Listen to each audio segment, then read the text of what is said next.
बच्चों, बहुत बहुत स्वागत अपने YouTube channel commerce with Sanjeev sir में। और आज हम लोग जंग का 8वां क्वेश्चन लेकर के आए हैं और 8वें क्वेश्चन को सॉल्व करेंगे। क्वेश्चन नंबर 8 मोस्ट इंपॉर्टेंट है। इससे पहले के जितने भी क्वेश्चंस थे अगर आपने ना देखे हो तो आप प्लेलिस्ट में जाइएगा जंग के और वहां से इसको देख लीजिएगा।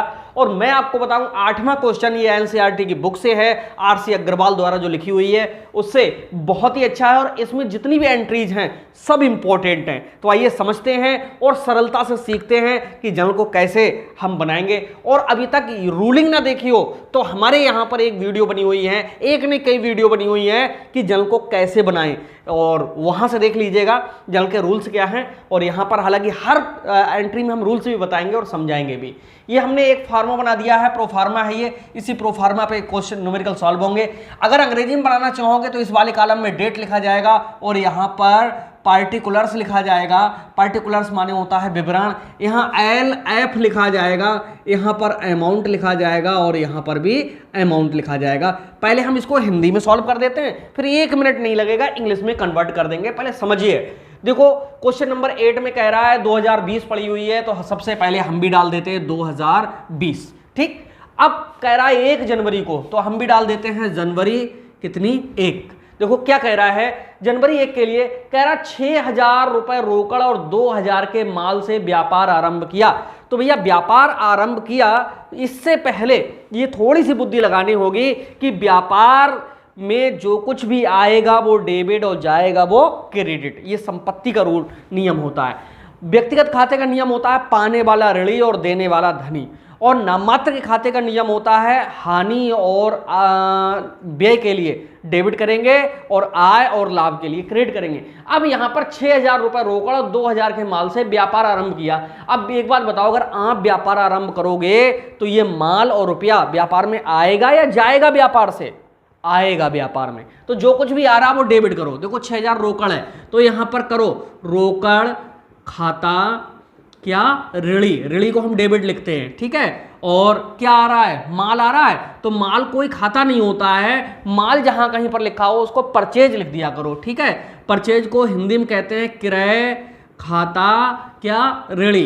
अब जो व्यापार में धन लगाते हैं वो सब पूंजी बन जाता है, तो पूंजी खाते का। इसका मतलब यह है कि व्यापार में लगा हुआ धन सबका सब क्या कहलाता है? पूंजी कहलाता है। अब इन्होंने व्यापार रुपया से आरंभ किया और माल से आरंभ किया, तो ये दोनों चीजें डेबिट हो गई और ये दोनों क्या बन गई? पूंजी बन गई। व्यापार में लगा हुआ धन क्या कहलाता है? पूंजी कहलाता है। यहां पर नरेशन में लिखेंगे व्यापार आरंभ किया, और इस तरह से भी लिख सकते हो। इसके लिए आपके हो सकता है कि कहीं और अगर आपने पढ़ा हो, देखा हो कि रोकड़ और नगद रोकड़ और इतने रुपए के माल से व्यापार आरंभ किया, क्योंकि नरेशन जो ब्रैकेट में हमने लिखा है इसके कोई मार्क नहीं होता है। ठीक है, इसमें यह बताया जाता है कि हुआ क्या।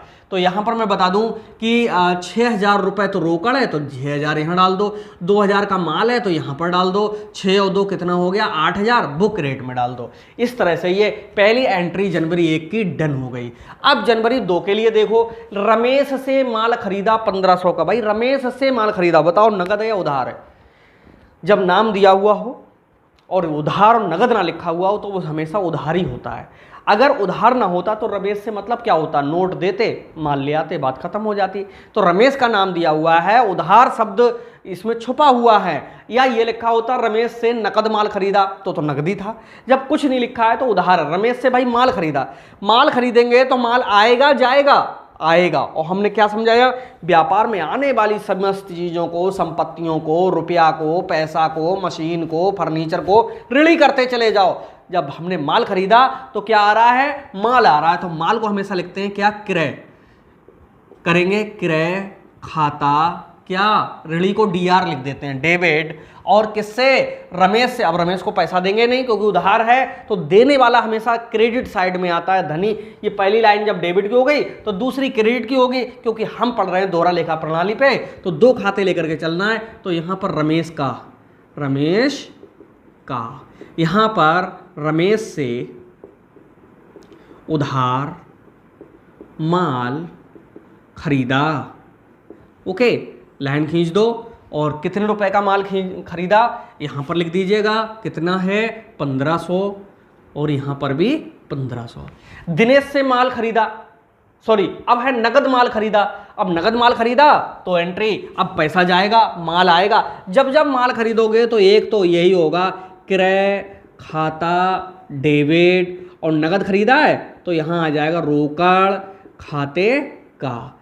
नरेशन लिख देंगे, नकद माल खरीदा। अब देखो उधार वाले में क्या हुआ, पैसे नहीं देने हो रहे थे, इसलिए यहां पर उसका नाम आ गया रमेश का। इसमें पैसे देने हो रहे हैं तो रोकड़ खाते का आया।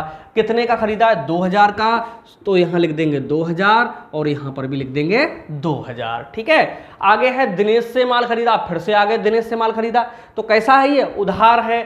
फिर से एंट्री करेंगे, क्रय खाता डेबिट, और कौन दे रहा है, आप दिनेश, तो दिनेश का यहाँ पर उधार माल किससे, दिनेश से खरीदा।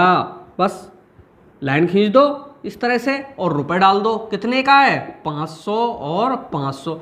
डेटे देख लो भैया कहाँ पे हैं, जनवरी 2 चल रही है अभी। ठीक है, तो सब में डाल दो, यहाँ पर भी जनवरी 2, जनवरी 2, जनवरी 2। अगला आ गया जनवरी 3, नगद माल बेचा है। ठीक है, तो यहां डाल देंगे जनवरी 3। नगद माल बेचोगे तो क्या आएगा, अब पैसा आएगा।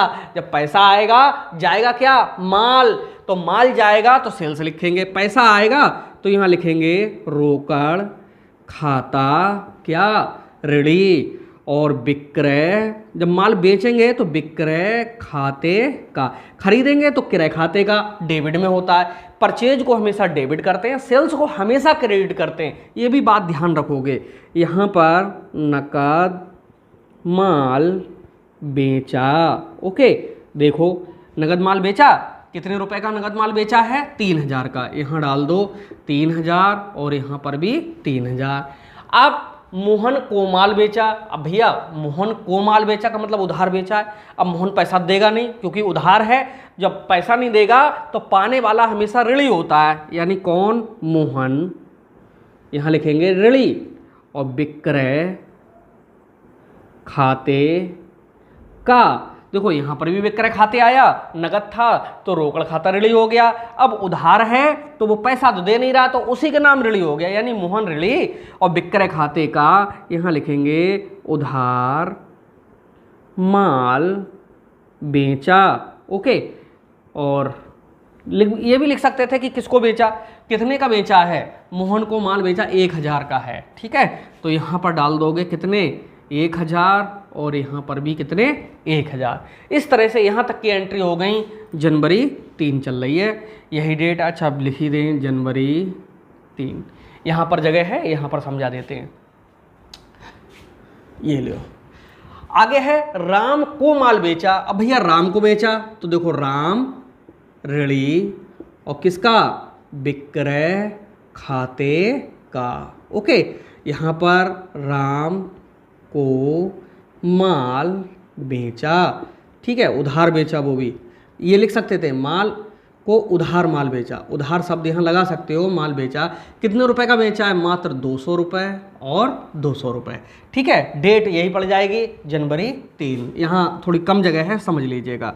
इसके बाद में अगला है रमेश को रोकड़ दी। ठीक है, और लिखा है दिनेश को भी रोकड़ दी जनवरी 15 के लिए। तो अच्छा छोटा से डाल देते हैं जनवरी 15।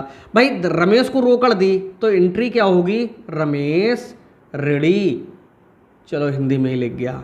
और क्या दे रहे हैं, रोकड़ खाते का।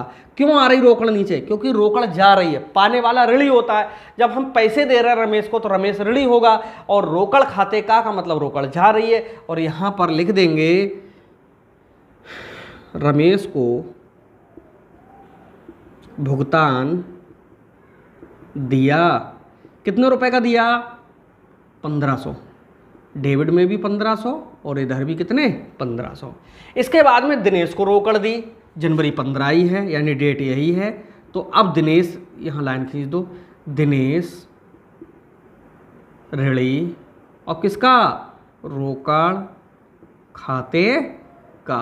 कितने रुपए दिए हैं, 500 दिए हैं। 500 डेबिट में, 500 क्रेडिट में। यहाँ लिखेंगे दिनेश को भुगतान किया।